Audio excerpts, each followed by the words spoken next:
hope for you. There is still hope for you in spite of your struggles, heartaches, and troubles. No matter what you are going through, there is still hope for you. There is still hope for you in spite of your struggles, heartaches, and troubles. No matter what you are going through, there is still hope for you. There is still hope for you in sickness, in sorrow. There's hope for tomorrow. God understands and he'll see you through. There is still hope for you. There is still hope for you in spite of your struggles, heartaches, and troubles. No matter what you are going through, there is still hope for you. There is still hope for you in seasons of sadness. Be strong, it won't last. God understands and he'll see you through.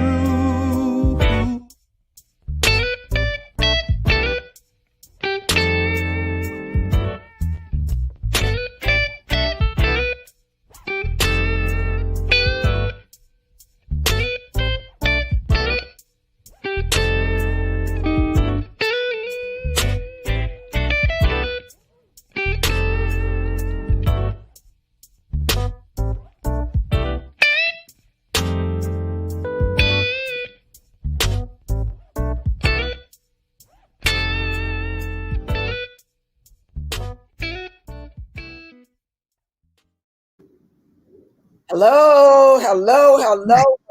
Good evening, everyone. Happy Thursday to you. Welcome to There Is Still Hope for You. I am your host, Pastor Karen, and I'd like to thank you all for taking the time to be with me and my beautiful guests on this evening. Yes.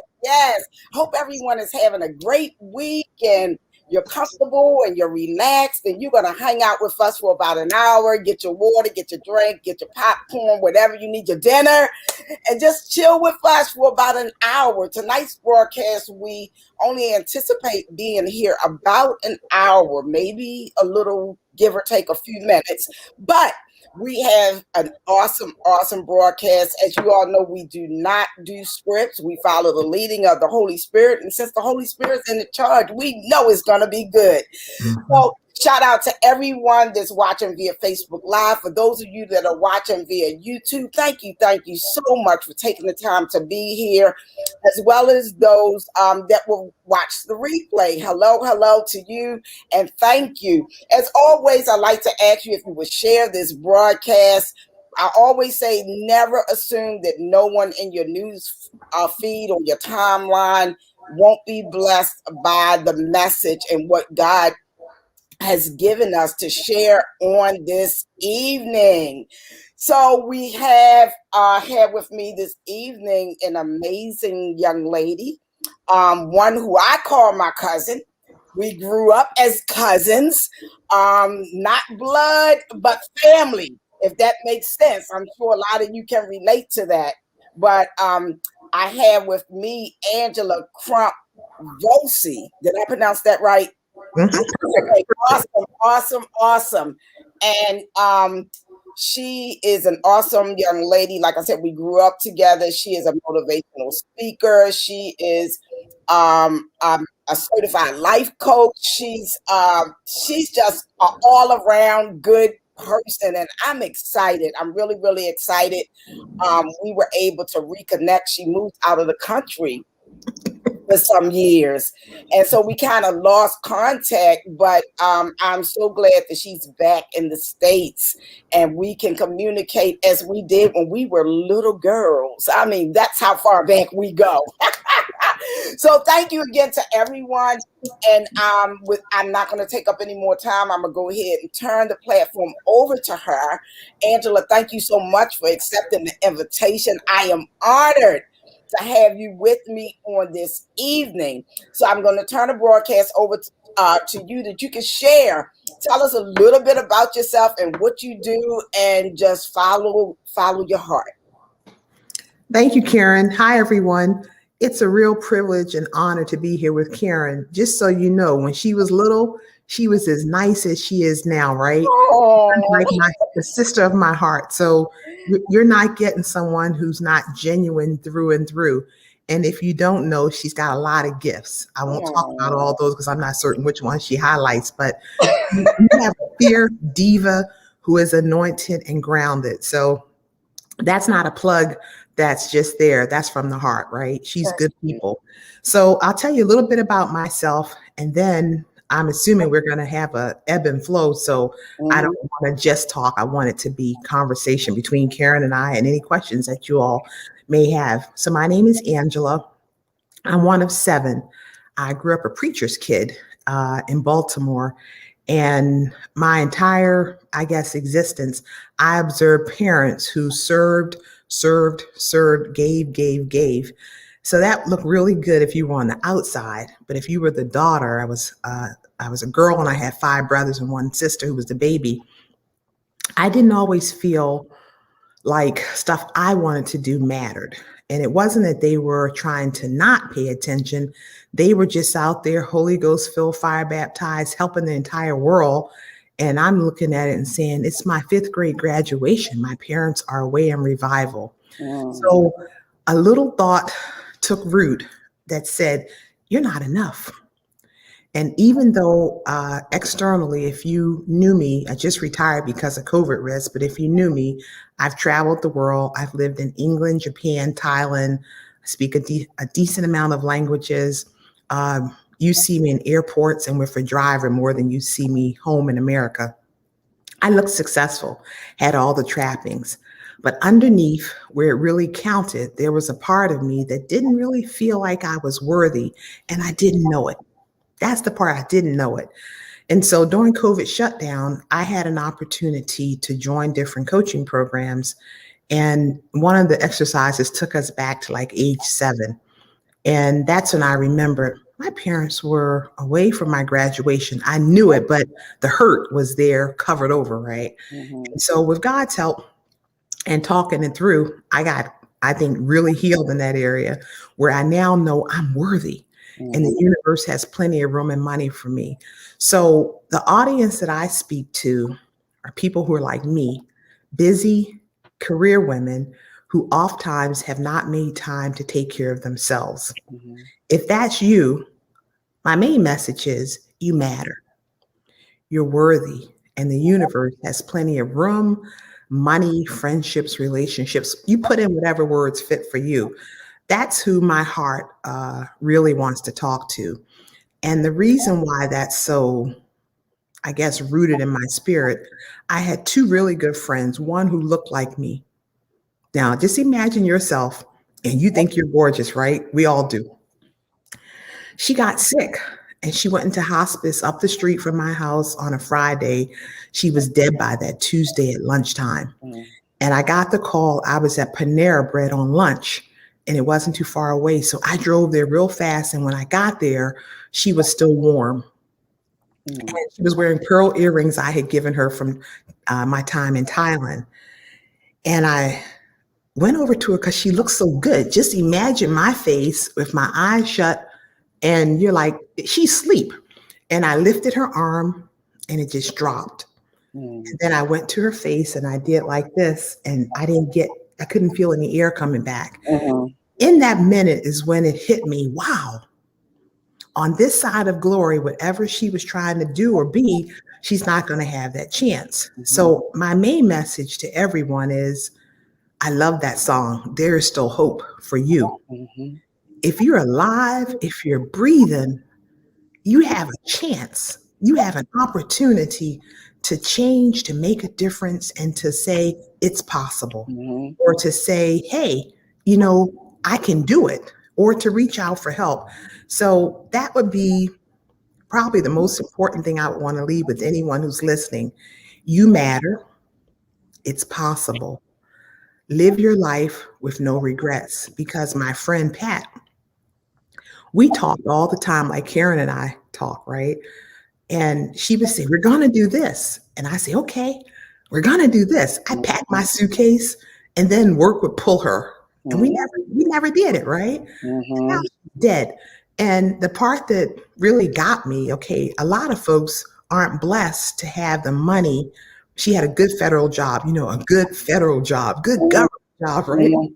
And so she blessed her entire family. Most people, 5 people got like 200,000 and her Mhm. got 60%. So just do the math. They all got blessed. Mhm. Now, mind you, she was working all the time, making that money, but she never took time to spend it. So the secondary message would be, if you're at a certain level or you're a certain age and all you've been doing is working, working, working, it's time to change the song from "She Works Hard for the Money" some other song, like, I don't know songs that well, but something like, you're enjoying the money, right? Mhm. And I'm going to start playing "There's the Hope for You." I love that beat. That was good, right? Thank So you. that's Thank you. my quick share. I'm a mom to 2 kids, age 18 and 21. I have a beautiful, lovely husband, and a lot of friends. So Karen, that's my, hopefully enough to tell people about me. Was that sufficient? Oh, absolutely, girl. We just flow. We just Okay. look. We're gonna talk like we talk. We get on the phone and say, "Hey, this is gonna be a quick call. I just want a question," and we end up talking an hour. So that's what we're doing. We Gotcha. just Gotcha. flow. Absolutely. We just natural. That's why I don't do scripts or anything. I want my guests to feel comfortable. But beautiful, beautiful introduction. I didn't expect anything other than that, because that's who you are, that's your story, that's your life. And thank you again for your transparency and for sharing. This is the broadcast where we share our stories to encourage and to empower others. So you've done just that already within the first, 10 minutes. So it's amazing. We're on a roll now. So thank you again. And you shared so much in your intro talking about being busy, and as you were sharing that portion of your story, I began to reflect back on your parents and my parents. Oh yeah, both sets busy. Entrepreneurship and ministry. Yep, You know what yep, I'm saying? That was our lives. yeah, We grew up not only as preachers' kids, but as business owner kids. So yep. we got like a double whammy of the busy parents. You're right about that. You're right about that. Yep. So Yes. my parents had a restaurant called Micah's, for those who are from Baltimore, and it was a great opportunity for real good soul food. They were real proud that Congressman Elijah Cummings and the Congressional Black Caucus would come over. Hmm. I saw with both, 4 o'clock in the morning, my dad was up, and maybe he got in the bed around 9 or 10. That was a regular, right? Hmm. Karen, your dad, best florist I've ever come across. I mean, nobody's like Uncle Bernard to this Oh, day, just the best, yeah. right? And Aunt Sylvia. So you're right about that. My Hmm. mom in particular, for the women who are listening, right? Her story nurtures my heart and hurts my heart. Hmm. She was like a Black Mother Teresa, and I don't say that lightly. If anyone knows her or knew her, they vouch for that. Hmm. Somebody died in whatever state, Mississippi, California, out the country. My mother would find a way to load up her Lincoln Town car with food. Because they had a restaurant, she had those commercial big pans, right? Collard greens, string beans, potato salad. You name traditional Southern cooking, my mom would cook the food, put it in the car, drive to whatever state it was, help them do a program, sometimes, if necessary, help facilitate the service, come back to the house, and then help with the repast. And she did that for years. Mhm. It sounds lovely unless you're the daughter and you see her driving like this. She was Mhm. shaking because she was so sleepy. She would shake herself like, you know, drive and shake and window down to stay awake because she Mhm. her body. And I believe that women of her generation, and maybe some today, did not get taught about boundaries, right? Mhm. So Mhm. felt like whatsoever your hands find to do, do it with all your might. And she took all literal. Mhm. You Mhm. know, she didn't save any, right? Whereas I believe that there's a reason that it says on the seventh day he rested. Yeah. Yes. I would above all things that you prosper and be in health, you know, Mhm. even as your soul prospers. So my mom died early. She had an aneurysm and it gutted us because she had a lot of living left to do. So Mhm. if you are a busy career woman, or if you're the type who is all about God's work, nothing wrong with either one of those. But I encourage you that the Bible doesn't say give everything, right? Mhm. In Mhm. my opinion, Jesus paid it all, so we don't have to. Mhm. And you're right. You know, you're right. You're saying it in a humorous way, but you're absolutely correct. And actually, the Bible commands us to rest. Mm, And many of us, as you said, I can relate because there was a time in my life where I had no boundaries. I took after my dad. I was a workaholic. Everybody, like you said, that knows Austin the Harvest Flower Shop knows my dad was open 7 days a week. yeah. And for so many years, I missed my nieces and nephews, birthday parties, graduating up, all the family events, because I was always working. Yeah. And so I think even a lot of times we kind of pick up things from our parents. Hmm. You were saying their generation. But look, it was my generation too. And I've even seen it in my children, or at least one daughter. I used to always tell, I said, look, you have to slow down, take it from me. I learned. So it really is important to have those boundaries, because number one, we need to be balanced in order to live a productive life, to live a purpose driven life. And so when we allow ourselves to be stretched thin, something's going to lack. Like in your case, you're speaking of yourself as a daughter, you felt that you needed more. There were times, even with myself, well, of course, with my dad in the shop all the time. A lot of times, daddy couldn't be there. He would make sure we had flowers, he would make sure we had money and everything we needed, but his physical presence, he was not always available to actually be there. And I tell people often, I'm so grateful for the last 5 years of his life outside of Austin and Harges Hmm. when he came to live with me. And during that time, I think I had like almost 500 pictures. I never had pictures of my dad, videos, pictures, and also that was precious to me. To me, that was a gift Hmm. to be able to have that time with my dad when he wasn't working. So, but I understand, the busyness. I used to tell my mother, Ma, I need you to just be my mother, not Pastor Coltrane, not Sister Sylvia. I need mommy. Yep. Yep. So, Yep. so I totally get it. I can relate. And I'm sure that there are some of our listeners and our viewers that can relate as well. You talked about how, as a result of your parents being so busy in these leadership capacities, how it left you feeling that you weren't enough. If you don't mind, can you share with us a little bit about the impact that had on your life and how you were able to position yourself to be healed and began to realize that you are fearfully and wonderfully made and you are more than enough? Absolutely. So the reason why I share that is it could be that there are people listening who are in the same boat. Mm-hmm. Externally and to myself, my parents taught me you're the head, not the tail. Your father owns a cattle on 1,000 hills. We got all those scriptures. Mm-hmm. But when you're getting the scriptures and your mom and dad aren't at your graduation, they're not at all the big events. They're Mm-hmm. not home because they're helping in funerals, etc. Right? Uncle Bernard and mommy were probably the Bobbsey twins in terms of Uncle Bernard provided flowers, and then mommy was on some of the other stuff, depending on if they knew the same person.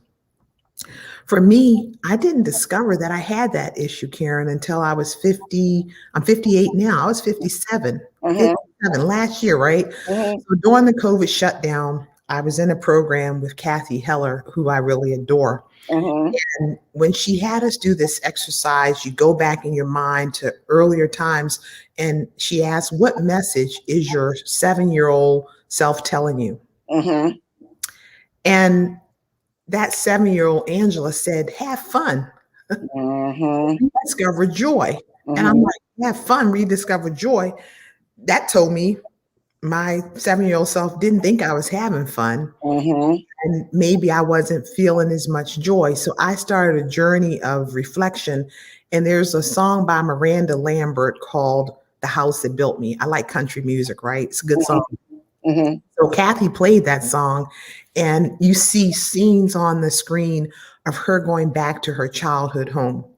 When that played, my brother David passed early. He, like my mom, was a helper in the ministry, right? Mm-hmm. And in the restaurant. And in the restaurant, David ran the restaurant. Yep, Yes. exactly. Yeah. And so for the first time, I found myself really tearing up, but it was sort of like happy tears, not like boohoo, but just sort of happy tears, because I was remembering my brother had a smile like me, and I was remembering Mm-hmm. Thanksgiving and my mom, my brother, all of us in there cooking.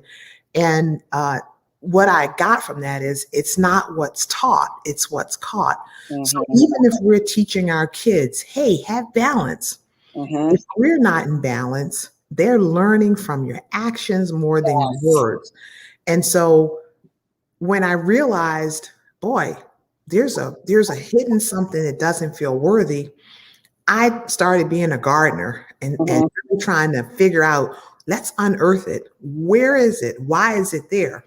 And so how it manifested itself, I always wanted to be a motivational speaker. Mm-hmm. I always wanted to encourage women in particular. Mm-hmm. But I hadn't done it as just Angela. Like at work, I was always a spokesperson, but I was in my Mm-hmm. right. I was a big exec, and it was my job.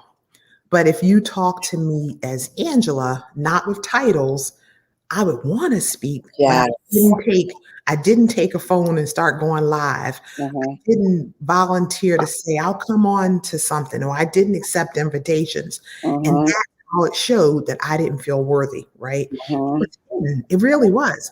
And so once I realized it, okay, I prayed, but I also started doing inner work to figure out how to get that to be different. Mm-hmm. And I don't know exactly what happened, but I know today I'm worthy. I'm sure about Yes. it, right? Yes. I know that abundance is my birthright. I Mm-hmm. also know that sometimes fear can try to slip back in. And so Mm-hmm. I just say to fear, hey, you can ride along, but you can't drive. Mm. I like that. But you can't direct my life, right? Because who wants to be 57 coming to the realization that fear and a feeling that you're not enough have really kind of held you in place, even though externally I look really successful. I Mm-hmm. don't think many people can say, I've lived in England, I've lived in Thailand, Mm-hmm. I've lived in Japan, I've flown all over the world, I've spoken to ambassadors, to governors. I've been blessed to have a really good career. Mm-hmm. If underneath I didn't feel like I was enough, then I don't believe I was really stepping into the full potential for what God has for my life. Mm-hmm. And I don't think I'm the only one. My guess, Karen, is that there are other people, if they slow down enough, because you ask, how did it manifest? It manifested in being an overachiever. Mm-hmm.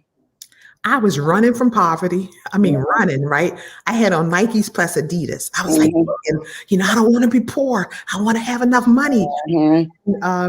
My running kept me at work 12 to 14 hours because how I felt validated was, oh, my jobs went well. My Mm-hmm. performed. I got a big bonus, right? But I wasn't home. I wasn't seeing my kids at their events. So it wasn't in church, but my children were getting some of the same messaging Mm-hmm.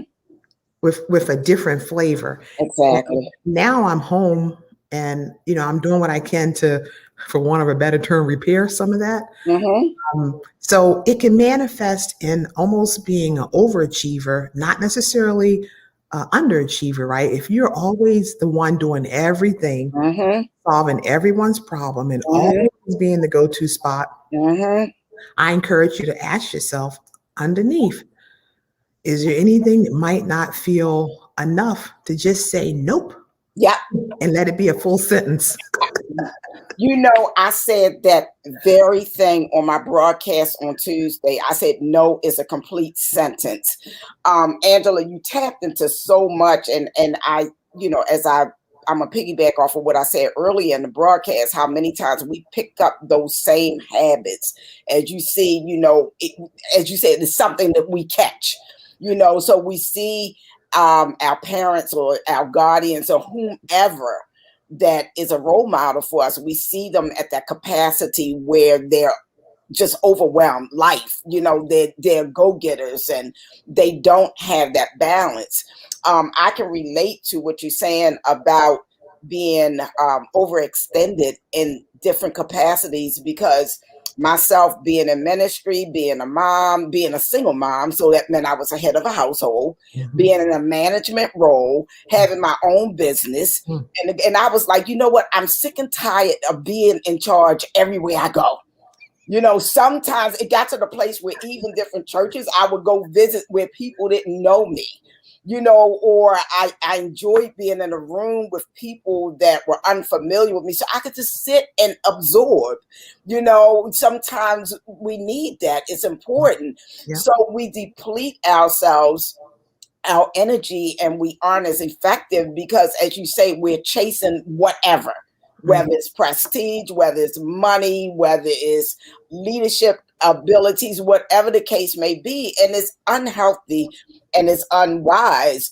A lot of times, I know for myself, I was seeking validation in so many different places, from people, number one, people, and became a people pleaser, which of course that's a whole nother broadcast by itself. But you seek that validation because we have not taken, should I say, applied self-care. Yeah. And as a result, we feel unworthy. I suffer with low self-esteem, unappreciated, because I gave so much of myself. And many times we give to the wrong people or to the wrong areas. And so, we do tend to feel like, well, I don't matter.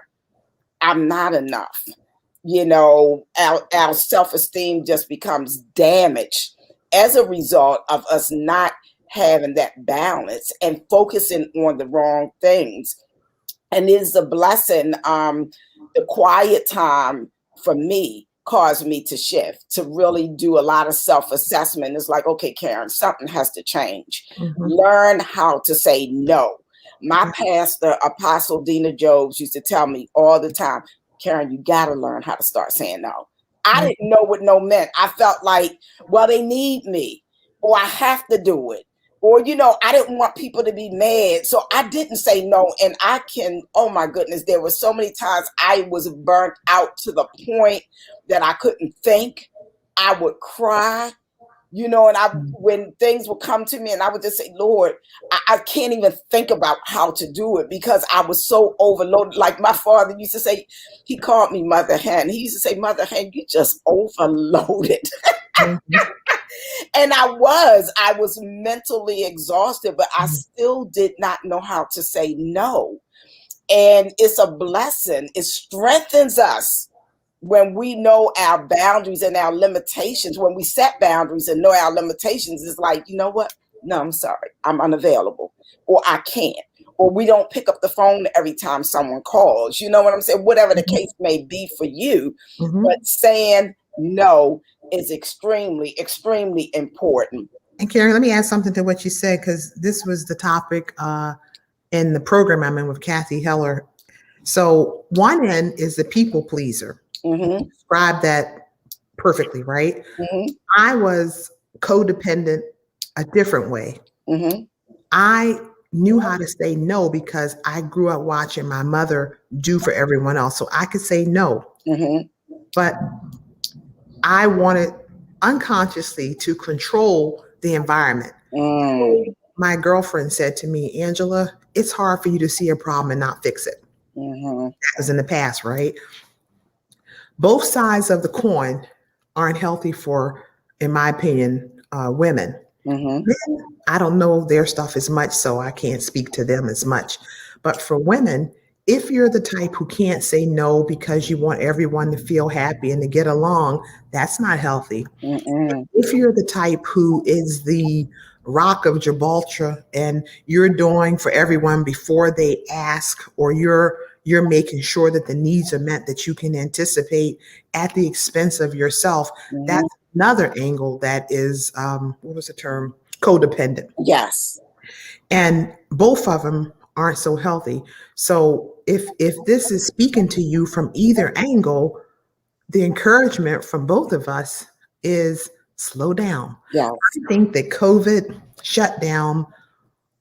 I mean, I don't like how it happened, but there was a blessing in the middle of all that torment, right? For anyone that had the proper perspective, absolutely. Yes. Yeah.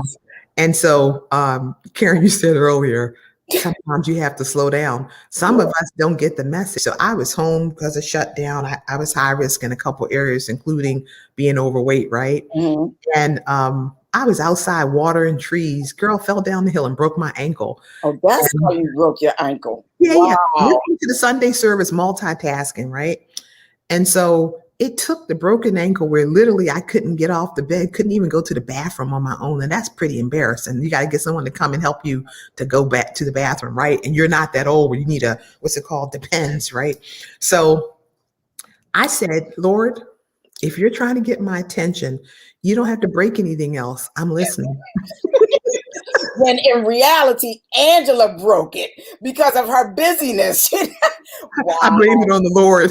Girl, you bolder than me because I would have been scared to do that. But I No. get where you're coming from. I know what you mean. Yeah. I totally put it on him. I didn't want to own it. Might have been myself. I said, Lord, if you're trying to get my attention, you don't have to break anything else. Now you're right, Karen. It probably wasn't the Lord, but I gave it to him. And what I got from that was, if I had really listened to the quiet voice that was saying, slow down, Mm-hmm. if I had listened to the quiet voice that said, hey, this is a blessing. You haven't been home like this. Like my kids are like, you're here? Oh, hi. When are you going back to work? I mean, they just weren't used to it. Right. Right. I don't believe that the broken ankle would have been necessary, right? But Mm-hmm. it took all that for me to slow down enough to then be in a posture, Karen, that you were saying what helped you to realize it, right? I mean, I thank God for it now, because who wants to go to their grave however many years later if I had stayed the way I was? Mm-hmm. And I'm right before, I shut my eyes for the last time. I don't want that to be the minute I'm saying, oh, I got regret. Right. At 58, I feel like I'm young enough to course correct. Exactly. I'm young enough, hopefully, to relate to some of the young people, not all, right? Mm-hmm.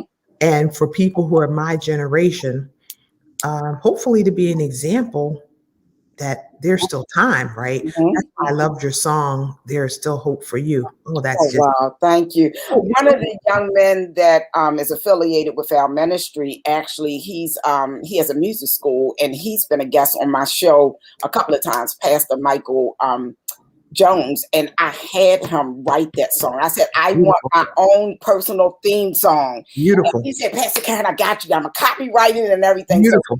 So he's excellent. Thank you so much. I get a lot of compliments on that, and I always try to let him know. And of course, he's in the credits at the end. I saw that. Yeah. I mean, it's jazzy. It speaks to you. It inspires.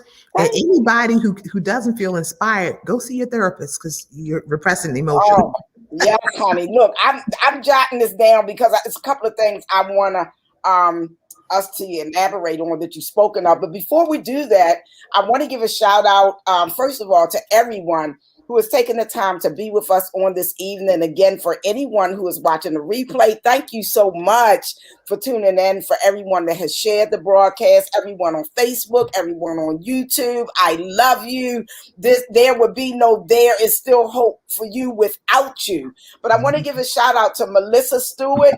Thank you, Melissa. It's good to see you. Thank you for taking the time to be here. Debbie Davis. Hi, Debbie. Thank you. I appreciate you tuning in. Lucille Owens, thank you so much for being here. And I'm unable to see everyone that's watching. If you leave a comment or if we are actually Facebook friends, I can see your name. But even those of you that are watching via the There Is Still Hope for You Facebook page, please know that I appreciate you. For all of Angela's followers that may be viewing us as we're broadcasting live, as well as those of you that may view as a replay watcher, thank you so much for being here. I get excited. We like hearts. We like comments. We like feedback. It gives us a different energy when we know that, we're speaking and someone can relate or someone is being blessed by what we're sharing. But you're okay. Hey, Debbie. Debbie said you're welcome. But we appreciate you all so much for being here. And for those of you that were not here in the beginning of the broadcast, I am Pastor Karen, your host. I am also the founder and the CEO of Empowerment, Reset, and Transformation Academy, and that's at www.karenmaustin.com. That's an online coaching and mentoring community for spiritual, professional, as well as personal growth and development. Angela mentioned something about a therapist and a mentor. Mentorship is good. Back in the day when we were coming up, you talk about a mentor, I'm going to get a counselor. People would say, oh, you crazy. You're going to see a shrink. You remember, Angela? Mm-hmm. But now I encourage it because many times we have to unpack. There's so much that we're dealing with. Like Angela shared about her childhood. I shared some things about my childhood. Doesn't necessarily mean that we had bad parents. I know I had good parents. Me too. But many times we're limited in our beliefs. We do what we know. And that doesn't mean that that's the fullest capacity of our ability to learn or to parent or to teach or whatever the case may be. But I feel in today's society it's important to have someone that you can share with, you can unpack with, someone that can help you through the process of transitioning from your limited belief system or feeling like you're not enough. It's not meant for us to go through those things alone. Angela is a very, very beautiful, very knowledgeable and excellent coach. And I don't have a problem with promoting other people because what God has for me is for me. What he has for Angela is for her, and it's enough for all of us. But I know she's really good. And I wish you would have been coaching when I was that busy woman running all over. Because, honey, let me tell you now, today, I will say no. I take my days where I say I'm not doing nothing. Then I have a day where I say, you know what? This is a me day. I'm going to go out. I'm going to treat myself. I'm going to do whatever I want to do. I have days I don't answer my phone. I learned how to put my phone on do not disturb at 8 o'clock, especially my business phone. And I often tell my children, I said, boy, if mommy and daddy was here to see this now, they probably say, who is that person? But it took me being sick and tired of being burnt out. It took me being tired of doing for everyone else except for Karen. It took me for living my life for everyone else except for me. And I have to say, wait a minute. I'm getting closer to the golden age.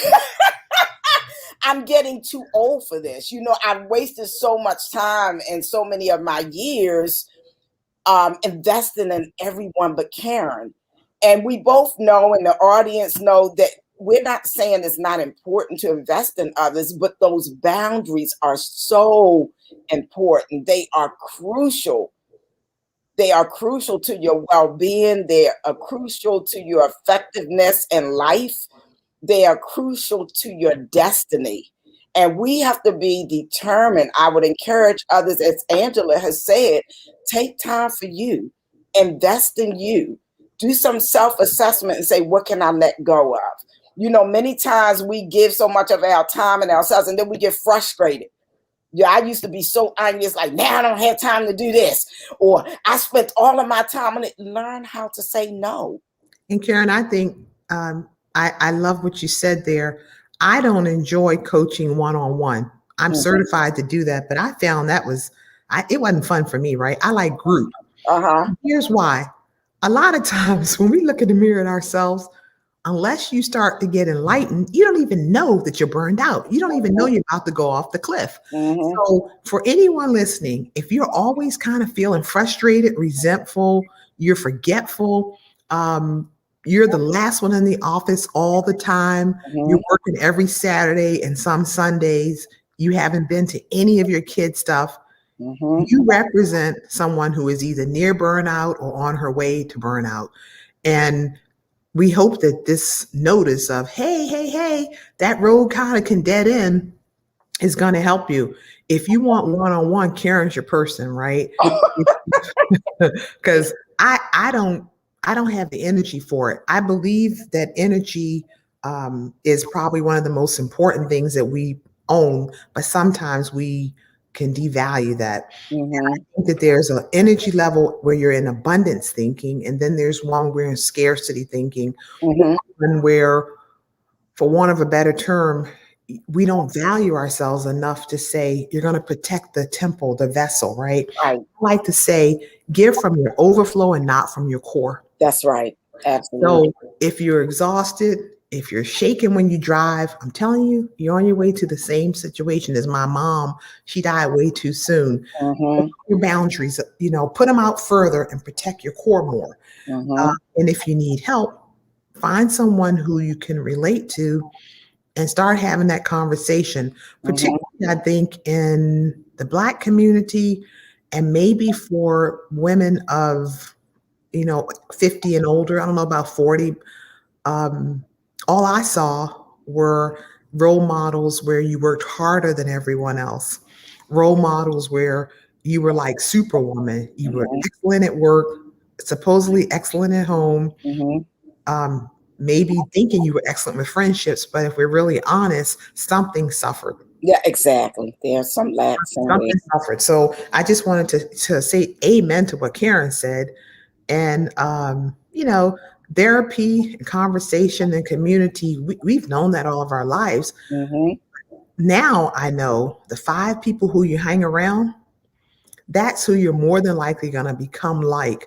So do a check of your circle. If everyone is sitting there complaining, get some new friendships. Oh, girl. Yes. Yes, that negative energy is just too much for me. I can't do it. I'm sorry. I'll change the conversation or hang up, one or the other. Yeah. I'm giving them a little gentle check. I'm like, you're retired like I am. Why are you telling me about everything that's happening in the office that neither one of us is in anymore? And then it's total silence, right? And I find a nice way to hopefully point it out to them, and then I get off the phone. So, Karen, I guess I'd ask you, when you were in Burnoutville, describe how that was so that people who might not know that they're there can recognize themselves. Wow. When I was burnt out, I was so miserable. I mean, I was just used to just going, doing. I was busy. And my mom used to always tell me, Karen, your schedule is too full. Well, Mom, you don't understand. At one point, I was in school full time. I was raising my 4th child. He was the only one at home. He was in middle school. I had a business, and I was in the shop and in ministry, and I was in grad school. So yes. Wow. That sounds like 6 different big things. Exactly. I had no time for me. And I got to the place where I couldn't think. I often say I was functioning, but I was dysfunctional. You know how you just get used to flowing with the motion? It just became a routine for me. I would go to work and I would leave work. And then I had my son in private school, which was all the way on the other side of town. Mm. And I remember sometimes I would be taking him to school and I would be so sleepy. I literally would have to pull over on the side of the road and say, wait a minute, let me just sit here and close my eyes for 10 minutes. Mm. Mm. There were times where I would be driving, and you know how you drive and you're just not focused. Well, maybe people don't know, but I'm telling you, this is what I would, and I would say, where am I going? What am I doing? Mm-hmm. And I began to really think about the danger that my lifestyle was putting myself in and those that were connected to me. Mm-hmm. I began to think about how I was not really effective or helpful to anyone I was connected with. And the thing is, most of it was for everyone else except for me. Mm-hmm. Mm-hmm. And I said, wow, my life is really passing me by. I can't think, I can't remember. I put something down and it's like, where did I put it? And couldn't find it and had to buy stuff over and over again. Then I end up with 20 of the same thing. And so I just really had to, when you mentioned about you breaking your ankle, I had pneumonia. It was Legionnaire's disease. That was back in 2017. I had never heard of it. And when they told me what it was, the doctor said it came from inhaling water. I'm like, what? How in the world do you inhale water? And they said it could come from like the sprinkler, like if you're in the produce department in the grocery store, if you've been to a water park. The bottom line, I was flat on my back, period. I couldn't do much of anything. That was the time that God really began to deal with me and started downloading stuff. And I began to really examine my life. And it's like, Karen, and that was back in 2017. So I was in my 50s or right around 50. And I was like, this is crazy. Your whole life, you just giving, and there aren't any benefits of it. You don't see any benefits other than me being tired, me crying. If something else came up, or let's say like if I had a project I needed, and then I was a project manager. So, with the stress along with that. And I was like, I can't even begin to think. I couldn't process information, and I, like you, people would look at me, they wouldn't know. You know what I'm saying? Because I was masquerading. I was walking around with a mask, not even realizing that, Karen, your life is out of order. You need to make some changes. And so I started, it was a process. My pastor, again, Apostle Dina Jobs, she was really talking to me, and she was like, you really have to take time out for you. She really, really sold into me. She invested so much time and so many nuggets. It's important. Take time for you. Stop rushing. Stop, doing so much. And she was able to really get to me. And then when I was flat on my back, because I would get out of breath just from coming to the bedroom to the living room. And because, pneumonia, how that is. And so I was able to be still, and I really started praying. And I said, Lord, please help me. Please help me. So I started slowing down, and I started realizing that overextending yourself, we do it because we can. We do it because we know how. I had a family member, my uncle, who is now deceased. You remember Uncle Rudy? Yeah. And he, at one time, Debbie came to me and she said, my father told me, she asked her father something. He said, go to Karen because she know everything. Well, it seems like that's how it was with everyone. Because I guess I appear to be so resourceful. And I said, no, this is wearing me out. I'm tired of building people's businesses. I'm tired of doing all of this stuff. And what is it doing to me? It's killing me. And I had to really, really come to the realization, Karen, you're killing yourself. And I think, Karen, that was a beautiful description for people who might not recognize that that's you, right? If Right. you see or listen or hear yourself in what Karen said, you're near burnout or at burnout. I was a workaholic. Mm-hmm. I said no to certain things because of growing up with my mother. So I was maybe in a different spot, but either angle isn't so good. I have a friend, her name is Brenda. She has a coaching program called Women at the Pause. She's in Canada. We met in Kathy Heller's program. Mm-hmm. She said that when we're in our 50s, we're in I think she called it the third quarter. Mm-hmm. And she said, this is one of the best seasons of your life because you're mature enough to know what you like and you're youthful enough to be able to implement it, right? Mm-hmm. And so that really inspired me. Mm-hmm. And, if there are women listening who are 40, 50, 60, you're, in my opinion, in that zone where, hey, you still got a couple acts and you left. Mm-hmm. When my dad was admitted to the assisted living facility, that's my first time going someplace with a whole bunch of really old people Mm-hmm. who were sitting in wheelchairs. It was depressing, if I'm being honest, right? Because you see all these bright faces, their eyes are still there, their brain is Mm-hmm. still there, but their mobility has been impacted. Yes. And it was just, I walked down the hall and they line up the wheelchairs. If you've never been, you don't want to go there, right? Mm-hmm. And I'm like, I wonder what they didn't do. I Mm-hmm. wonder what they neglected. And now Right. they're wishing that they could, right? And there was one gentleman, he would sit near the piano. The piano was one of those playing pianos, right? Mm-hmm. And he would just sit there bebopping in a wheelchair. Mm-hmm. And I thought, wonder, was he a musician? I wonder, was he a dancer, right? Mm-hmm. So all of that to say, you're hearing Karen's story, you're hearing my story. Mm-hmm. Some of you have your own story, but Mm-hmm. there's still hope, right? There's still Right. hope. That's And right. we're hoping that you hear something, a nugget or two that grabs your attention enough to say, slow down, Mm-hmm.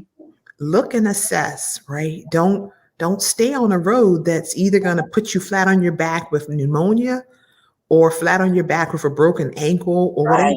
whatever is the description, right? Don't Mm-hmm. go where we went, right? Mm-hmm. Absolutely. Coming back from beyond. Yes, yes. And Angela, it's a blessing that we were able to recover. Amen. Some people never recover from those things. The nervous breakdowns. I know it's only by the grace of God that I didn't have a nervous breakdown. Amen. To some people end up in a deeper state of depression where they're medicated. They have to go to institutes. You know what I'm saying? Some people are on medication for their mental state.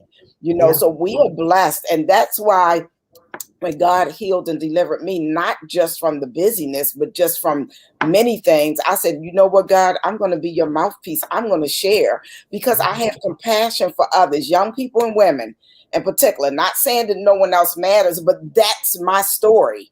So that's who I can relate to more and tell you it's not worth it. It's not worth doing everything for everybody. It's not worth neglecting yourself. You are valuable. You are precious. You are important. There is a purpose for your life. You have a destiny. So I often say that we allow people, places, and things to rob us of our destiny because we fail to invest in us. We have to look at ourselves as if I don't invest in me, I'm no good to no one else.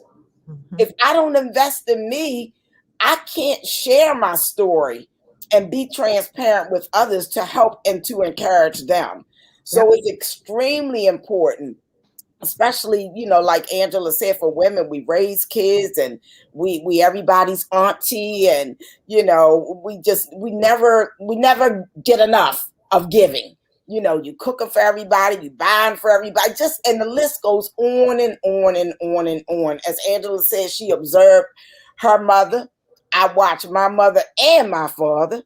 My father stayed at that shop till he couldn't stay no more. And then when he came to live with me, he was still trying to find places to go. And I was like, Daddy, enjoy. And my father, like, take me down Bonaparte. Because that was his life. That's what he knew. But I tell you, this is we've tapped into a lot of good things about the importance self-care.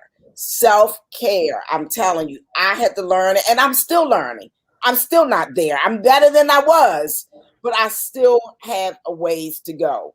And Can I it's give a tip there? oh, absolutely. So when I do the group coaching, I got this from Natalie Krogan. She has a show called Happier Now or something like that, Wednesdays, 12 o'clock free, right? Mm-hmm. She says, do a quick 2-minute scan of yourself physically, socially, emotionally, and spiritually, right? Uh-huh. Literally just breathe in and just a quick, how am I doing physically? Get in touch with your Mm. body.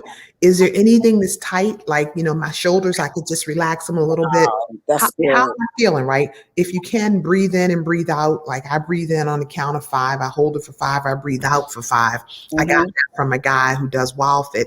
He says if you breathe out like that, your body says, oh, I'm not too stressed. I can relax. So do the physical, the mental.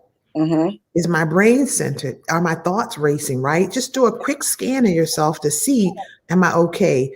For the spiritual, Mm-hmm. Karen's probably better at that than I am, right? She's deeper in the Lord. Have you Girl. spent some time going by the river, whatever it is that gets you centered, right? And then on the emotional side, when's the last time you called a good friend? When's the last time you laughed? When's the last time you just had a belly laugh that made your eyes tear, or listened to a song and just cut the floor, because it was so good? If the answers to any of those 4 categories basically is a negative, as in I don't remember when, then you got some work to do in those areas. Mm-hmm. For me, the biggest blessing I've gotten from slowing down is rediscovering joy. Mm. It is such a thing when you have it in your spirit and in your belly, and you're just happy and joyful. I was never what you call sad, but I was too busy to really allow time for Appreciate it. Yeah. emotion to really be present. So, Right. now I have a lot more joy, but I didn't get there until I slowed down enough and used those 4. So I just wanted to offer that as a quick technique. I recommend doing it once a day. It only takes 2 minutes. And then it gets you a little bit better in touch with whether or not something is really out of whack, right? Mm-hmm. Because if you're like, oh my God, something's really out of whack, I promise you, if you ignore it, it's going to show up differently, and you Yeah. probably won't like the way it's going to talk to you. Karen said it's not the Lord. I was blaming him for it, but Girl, look. Now we'll anyway. We'll talk about that offline. But that's going to take us over the time that we have allotted for this broadcast. But you've made some. You've given some very, very good nuggets, extremely good nuggets, and it's a blessing how God uses us in different capacities. We may have similar experiences, different resources, but and he gives us different perspectives. So I really thank you for sharing. We know that you have a session, and so we're not going to do the full 2 hours today, but I would like to begin to bring it in, and I want to ask you if you would share a little bit about your practice, what you do. You broadcast about taking time out for you, on your Facebook page. And then if you could tell us about your website and what services you provide that someone could benefit from that's listening either now or replay watchers. Sure. So I have a podcast for busy, stressed career women called Be Wonderful You, right? And my little nuggets are 2 to 3 minutes. I thought about women who never take time to go to the bathroom. And usually, if you can keep your phone with you, and if you have the new type of, iPhone things, 2 to 3 minutes, you're in the bathroom washing your hands. Hopefully, you can get a podcast in, right? Mm-hmm. Or if you're in the car going to another meeting. So all of my nuggets are 2 to 3 minutes. And the audience, busy, stressed career women. I have a website, AngelaCrump-Volcy.com. That lists some of the things that I have. And my email is AngelaCrump-Volcy@gmail.com. I like coaching in a group setting for busy, stressed career women. I've done 2 different cohorts, and we get wonderful results. It's not me, it's the women, right? Mhm. I see transformation that makes me really happy. And then I'm an ambassador in Kathy Heller's program where she has 800 and something women and a couple men. And so I help out there. And then I'm in programs where I'm learning and being coached myself. So that's a short summary of the stuff that I care about. I also love motivational speaking. Mhm. And for those who were on for the whole time, I'm proud of that because I just started talking and speaking as myself when I was 57. I'm Mhm. 58, right? So Mhm. that's new and it's helping people. So that would be highlights. Okay, awesome, awesome. Thank you so much for sharing. Now, how can people reach you on your social media platforms? Oh, thanks. On social media, so I'm also learning technology. Karen's really good at it, right? That's what you My, think, my honey. Look, talking about being overworked. After a while, your brain goes like, duh. Sometimes I have to go to my kids and say, how do you do this? And I went to IT school. It's like, look, I don't feel like figuring this out. I find that I get a little impatient. If I can't figure it out right away, it's like, forget it. Yeah. Hey, let me tell you, I buy my kids, I'm like, you want to go to Panera Bread? You Uh-huh. want wings and French fries? Show me how to do this. Girl, you be bribing them. I know, right? I tried it, but Incentivize, incentivize. my Marquise will say, look, that doesn't mean I have to do X, Y, and Z, so it doesn't work over Yeah. here for me Yeah. anymore. Yeah. Well, I don't do it all the time, but if I'm really desperate, that might help them. So my Facebook is Angela Crump-Volcy, no hyphen in the middle, because I had the other one. I could remember the password. And then I'm on IG, Instagram. That one I'm at Angela Crump-Volcy. I kept mine real simple because if you know how to spell my name, you'll see me. And then I'm on LinkedIn as Angela Crump-Volcy. So it's pretty consistent, right? And I would say Facebook, IG, my webpage, it's there, but someone told me today, hey, I tried to reach you. And she said she couldn't. So I've reached out to my, what's it called, the developer to say, hey, what's going on? I didn't create the web page. I like it, but Okay. I don't know. I know how to look at it, but I don't know how to go behind it. Just being Okay. honest. Okay. So it's there. It tells about the different programs. The one I look at all the time is Facebook, IG. I look at LinkedIn, and I look at my email. And good old fashioned phone works as well. If you really know Karen, you can call her and she'll give you my number if you need that. Okay. All right. That Awesome. here? Awesome. Yes. Yes. Wow. This has really been a blessing.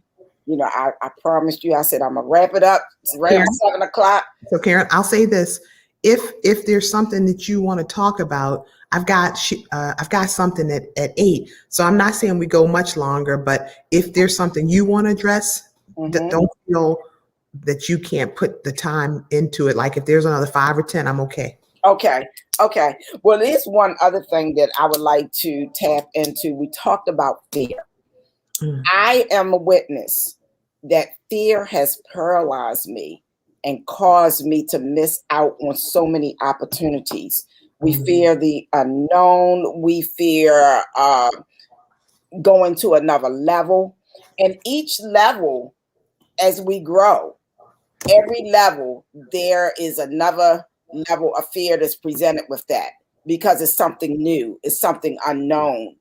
And for me, as I say often, I apply biblical principles. So my faith, I want to say is strong, but yet each time I'm elevated or I have a new assignment or I reach a new level in life, in ministry, in my profession, in my business, there's always this shift, this question, a little doubt. What if? What if? What if this doesn't work? What if I don't do this right? What if I don't speak properly? What if I'm not received? There's always something to present itself in the form of fear. What would you say this evening to encourage our viewers and the replay watchers as to how to overcome that fear and to obtain courage to move past where you are in life? That's an awesome question and something that I talk about in my coaching program. So this book, it's by Elizabeth Gilbert called Big Magic: Creative Living Beyond Fear. On page 24, I don't know if people can get it on Audible or just go to the bookstore and then go to page 24. It talks about a road trip. And it says that fear and creativity are basically co-joined twins, right? If you kill off fear, you can kill off creativity. The secret is let creativity get in the front seat of the car and tell fear get in the back seat. Tell fear you can't even touch the radio dial. And then you and creativity map out a pathway. Kathy Heller says, and there's research behind this, that one of the most exciting things that we can bring to a project is enthusiasm. Fear has its task. Its task is to try to get into your head and have you pause and get paralyzed. I was paralyzed in terms of public speaking for a long time. I did it at work and I was good at it, but not just as Angela, right? And so what I learned is to take 20 seconds of courage and do a baby step.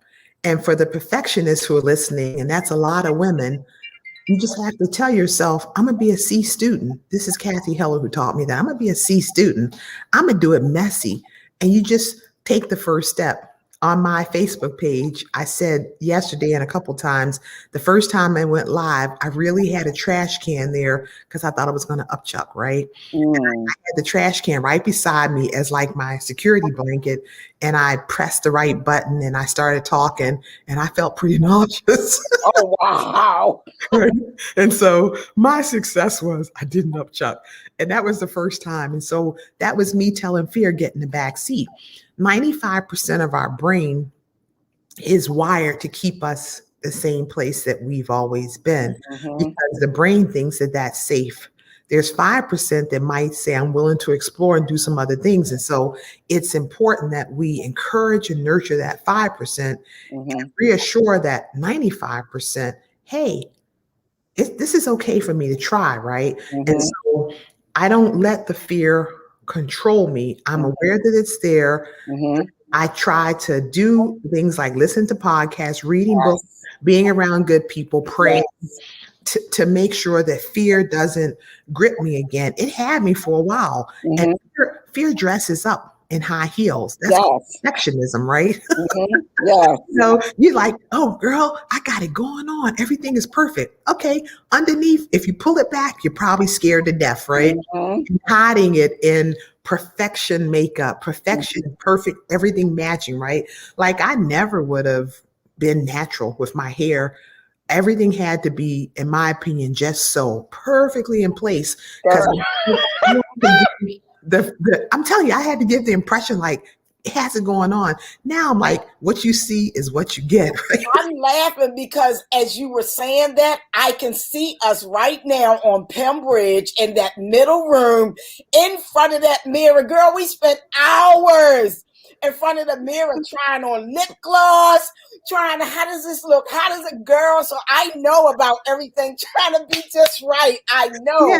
Yeah. Put that together.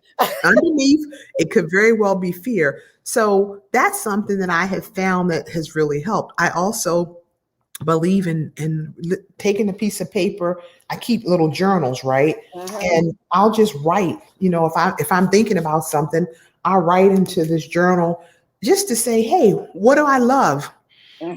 Where are my passions? To kind of tap into the creativity side and to the enthusiasm side. And then for the fear, sometimes you invite it to the table and you write what it's telling you. And then it's a lie because if you say, what's the opposite of that? It'll help you to be able to identify that's not really true, right? Like I used to tell myself, this was a lie. I used to say, when I lose weight, I'll become a motivational speaker. Well, you know what? I wasn't losing weight at the rate. So I was like, I haven't lost the weight yet. The truth is my weight had nothing to do with the ability to open my mouth and talk. I was just scared, right? Or, oh yeah, when I learn more about technology, I'll get a Facebook account.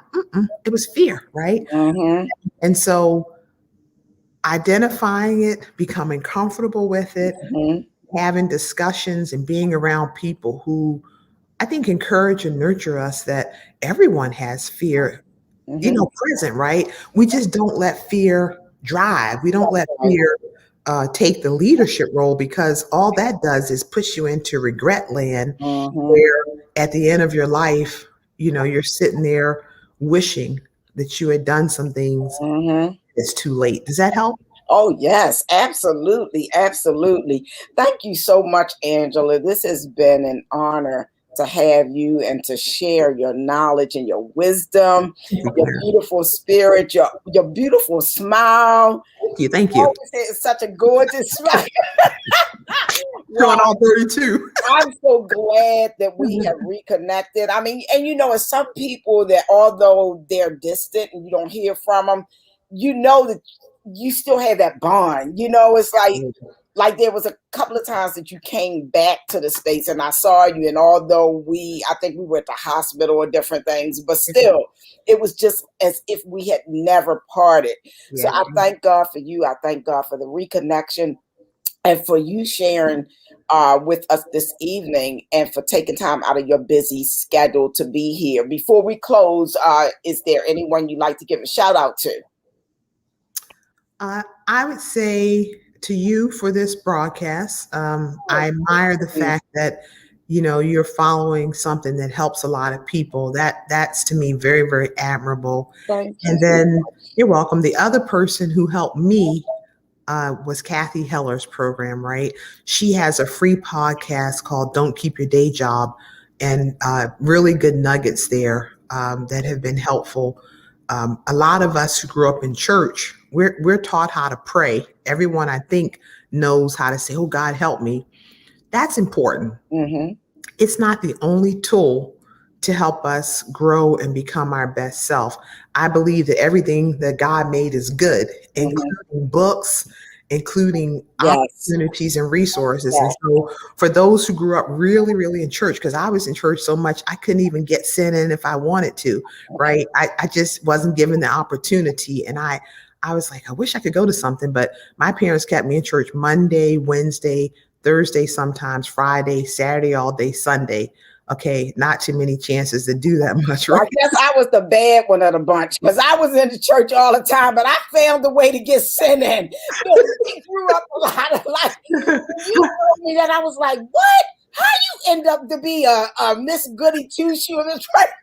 But And anyway, I was just curious. Karen, I think it was the What did you do? perfection, right? Huh? Because I think it was perfection even then, right? Like I like to tell on people when I was growing up. If I Oh Lord, I don't remember that part. my brothers, yeah, like they would sneak out of the window of the second floor and slide down the Sequoia. banister to go swimming. I would tell, right? I say, "Mommy, Mark did such and such," Oh right? my goodness! Yeah. So Wow. I was the goody two shoe, and then I'm not saying that was right, but I felt like I got a little reward. Like, thank you.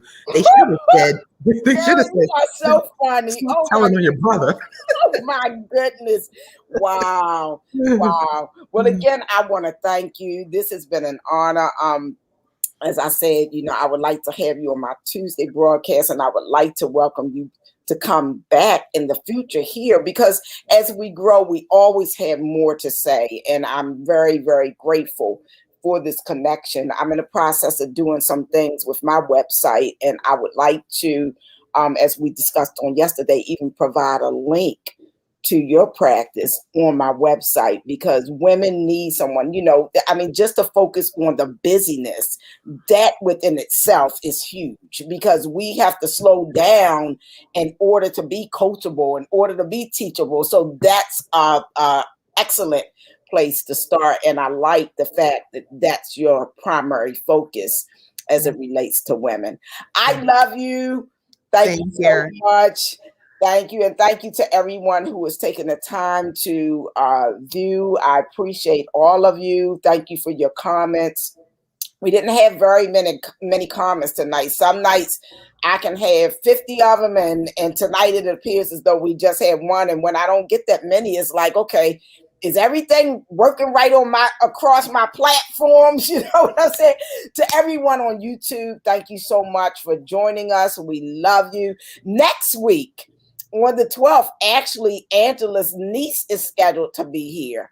Wow. Yes. Oh my goodness. She is a beautiful, beautiful Amber, a Oh, beautiful young lady, very I love her. successful, bubbly spirit, She's very she she has like this energy. You all don't want to miss it. She's Yeah. a real estate agent. She's Actually, awesome. yes.